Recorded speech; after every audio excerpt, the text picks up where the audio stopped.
శ్రీ గురుభ్యో నమః. అందరికీ నమస్కారం.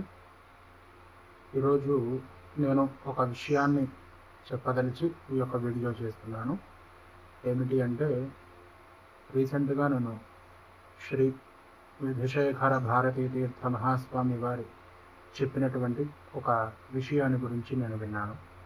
అయితే నాకు వచ్చినటువంటిది నా ద్వారా నలుగురికి చెప్పాలి అనేటటువంటి భావనతో ఈ యొక్క వీడియో చేస్తున్నాను.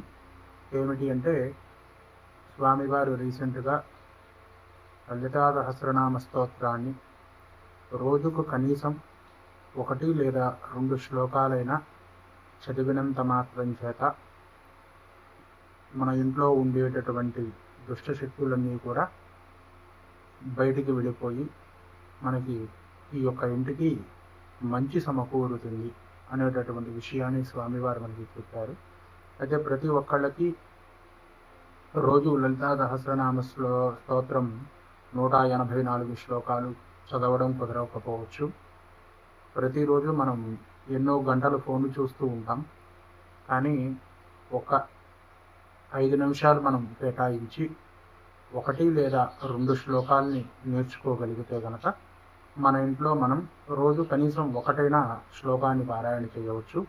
అలా స్వామివారు చెప్పినటువంటి దాన్ని ఆధారంగా తీసుకొని నా ద్వారా నలుగురికి చెప్పాలి అనేటటువంటి భావనతో నేను ఈ యొక్క నెల అనగా అధిక మాస సోమవతి అమావాస్య అంటే అమావాస్య రోజు నుంచి ఈ యొక్క లలితా సహస్రనామ పారాయణ ప్రారంభించదలిచాను. అంటే రోజుకి 1 లేదా 2 శ్లోకాలు సాయంకాలం 6:30 గంటలకి మన యొక్క ఛానల్లో రిలీజ్ చేయదలిచాను.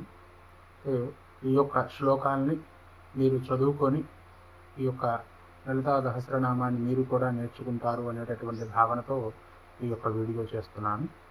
అయితే ప్రతి ఒక్కళ్ళకి కూడా రోజు ఎన్నో గంటలు మనం ఫోన్లు చూస్తూ ఉంటాం. వాట్సాప్ అని, ఫేస్బుక్ అని, ట్విట్టర్ అని, ఇన్స్టాగ్రామ్ అని, యూట్యూబ్ అని ఇట్లా చాలా రకాలుగా చూస్తూ ఉంటాం. ఒక 5 నిమిషాలు కేటాయించినట్లయితే కనుక చక్కగా ఈ యొక్క శ్లోకాలు నేర్చుకోవచ్చు. అయితే నాకు తెలిసినటువంటి ఈ యొక్క లలితా సహస్రనామాన్ని ఈ యొక్క యూట్యూబ్ ద్వారా అందరికీ కూడా తెలియాలి అనేటటువంటి భావనతో ఈ యొక్క వీడియో చేస్తున్నాను. అందరూ ఆదరిస్తారని, అదేవిధంగా ఎవరైనా చాలామంది ఆడవాళ్ళు కావచ్చు, మగవాళ్ళు కావచ్చు, వృద్ధులు కావచ్చు, ఎవరైనా ఈ యొక్క స్తోత్రాన్ని నేర్చుకోవాలి అంటే గురువులు దొరకగానో లేదా వాళ్ళకి సమయం దొరకనో వాళ్ళు దాన్ని వాయిదా వేస్తూ ఉంటారు. దయచేసి ఎవరు కూడా ఆ విధంగా చేయకండి.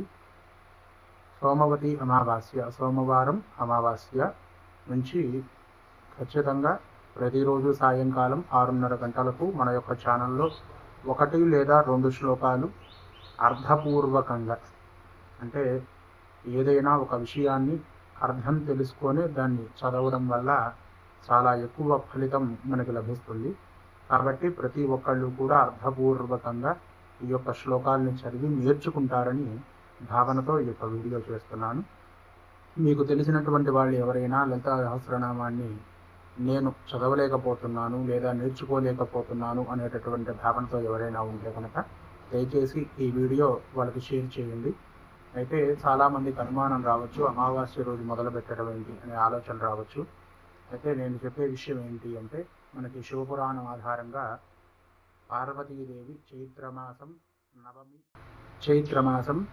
నవమి మృగశిర నక్షత్రం రోజున మేనక హిమవంతుల దంపతులకు పార్వతీదేవి జన్మించినట్లుగా మనకి శివపురాణం చెప్తుంది. కాబట్టి సోమవారం 15వ తారీఖు అమావాస్య, మృగశిర నక్షత్రం, ఆ రోజున అమ్మవారికి సంబంధించినటువంటి ఈ యొక్క లలితా సహస్రనామాన్ని ప్రతి ఒక్కళ్ళు నేర్చుకోవాలి అనేటటువంటి భావనతో ఈ యొక్క వీడియో చేస్తున్నాను. అందరూ కూడా ప్రతి ఒక్కళ్ళు కూడా నేర్చుకొని అమ్మవారి యొక్క కృపకు పాత్రలు కావుతారని తెలియజేస్తూ స్వస్తి.